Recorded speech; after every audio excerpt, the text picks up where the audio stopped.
So what, I don't care. Please मला नको सांगूस, मला सगळं समजतं. मला आता तुझ्याशी नाही बोलायचं.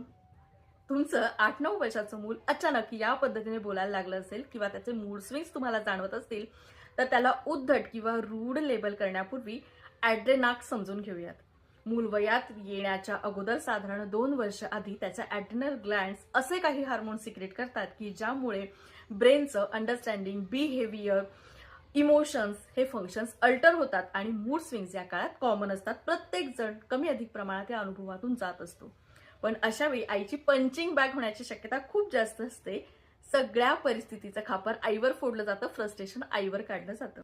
तू माझ्याशी या भाषेत बोलू शकत नाही, जा बरं पाणी पी, लॉंग ब्रीथ घे, जरा शांत हो, मग आपण बोलूयात, आपण दोघं मिळून यावर मार्ग काढूयात. अशा पद्धतीने रोल मॉडेलिंग करत इमोशन रेग्युलेशन शिकवत जर ही परिस्थिती हँडल केली तर हा संक्रमणाचा काळ आई आणि मूल दोघांसाठीही सुसह्य होतो.